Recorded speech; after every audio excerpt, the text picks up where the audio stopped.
Là maintenant, voici une partie. Vous savez, quand j'arrive là, je suis toujours traumatisé. Et souvent, je viens avec mon psychologue parce que j'ai subi des choses. Mais vous ne pouvez pas imaginer, mesdames, hein, couper les pointes. Couper les pointes, c'est un acte irrationnel. On nous apprend que 2 et 2 font 4. Le coiffeur vous dit, tu veux que les cheveux poussent, enlève 4. Mais là, c'est du 2 moins 2, et il vous dit que 2 moins 2 est égal à 4, alors que ça n'a pas de sens. J'ai eu des expériences, et j'en parle dans le livre, c'est comme une bonne amie, quand j'ai fini de couper ses cheveux, elle me dit, ah, monsieur Kenny, tu m'avais dit que tu enlèverais 2 cm, là, il y a 2 mm en plus. Ça, quand on veut que le cheveu pousse, les couper, ça n'a presque pas de sens. Mais comprenez ce qui se passe. Sur le cheveu, vous avez des écailles comme les écailles de poisson. Quand les écailles sont bien ressoudées, c'est une protection contre toutes les agressions, le soleil, les bactéries, la climatisation, la poussière. Quand les écailles sont ouvertes, c'est par là que les agressions se feront et que vous allez altérer le cheveu.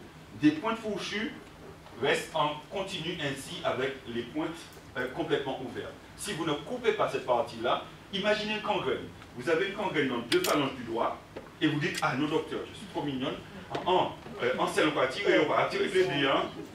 Eh bien, la phalange restante va prendre la main, le bras et...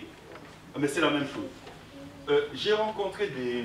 J'étais sur un plateau en métropole et une auditrice a appelé. Elle m'a dit, monsieur, j'ai un gros problème, je ne comprends pas, je n'arrive plus à avoir de la longueur. Oui, expliquez-moi. Je dis, oui, je suis martiniquaise, toute ma vie j'ai les cheveux mi-dos. Et depuis 3 ans que je suis en métropole, le cheveu n'arrive pas à aller au-delà des épaules. La question de base, vous coupez vos pointes tous les combien? Elle me dit, ah, en Martinique, je faisais ça tous les 3 mois avec le défrisage. Et depuis que vous êtes en métropole, moi, non, depuis que je suis en métropole, je n'ai pas trouvé bon coiffeur. On ne va pas quitter ce monde à main tête, moi. 3 ans sans couper les pointes, avec qu'est-ce qui se passe? Elle gagnait de la racine, de la longueur par la racine, et elle le perdait par ses pointes. Il vous faut, celles qui savent jardiner, s'il y a des branches qui commencent à se dessécher sur l'arbre, si on ne peut pas couper, c'est toute l'arbre que vous allez perdre. C'est la même chose. Il vous faut fermer vos yeux, enlever les parties malades, et ça va faire mal, je sais, mais ça va repousser après. Et la lune a une grande influence sur les cheveux. Je le rappelle, je ne suis pas superstitieux, le livre là-bas le démontre. La lune a des influences, entre autres, on va voir les marées hautes et marées basses, c'est la lune. Vous avez aussi les femmes qui vont accoucher en pleine lune. Il est dit qu'elles souffrent davantage. Moi, mon bébé, quand je l'ai accouché la dernière fois, c'était à la pleine lune et j'ai senti la chose passer. Merci Seigneur. Le Seigneur est sage. Est-ce que vous n'êtes pas d'accord, mesdames? Un homme qui se coupe le doigt, on a l'impression que c'est le bras qu'il a perdu. Alors que, non mais, un homme en train d'accoucher, non, j'ose pas imaginer.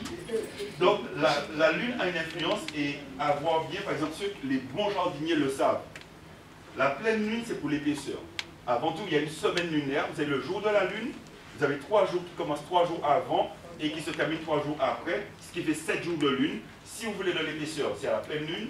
Si vous voulez de la longueur, c'est la nouvelle lune. Mais enlevez tout ce qui est malade. Celles qui ne veulent pas aller voir le coiffeur ou que les moyens ne le permettent pas, c'est simple. Vous faites des nattes et vous coupez juste la petite partie qui dépasse. Généralement, les pointes, elles sont toujours plus claires. C'est une partie qui est toujours plus claire que le reste des cheveux. Vous faites que le faire pour vous. En enlevant cette partie, vous avez fait vos pointes et vous verrez petit à petit que ça poussera. Mais couper n'est pas tout. Il vous faut aussi préserver vos pointes. Pourquoi? Les écailles qui se trouvent sur le cheveu, il y a un produit tout simple, surtout celles qui font des mélanges dans l'atomiseur de l'eau, de l'huile, il va falloir rajouter de la céramide. La céramide, qu'est-ce que c'est que la céramide? Les écailles, ce qui ressoute 2 écailles entre elles, c'est un voile de céramide. Donc, vous avez de la céramide végétale qu'on vend dans les maisons diététiques, ou encore sur Amazon, 5 gouttes dans votre préparation ou dans vos soins, et permettront que les écailles resteront soudées davantage. Et généralement, un cheveu naturel, on coupe les pointes tous les 4 à 5 mois. Un cheveu défrisé, c'est tous les 2, on va dire la moyenne, c'est 3 mois.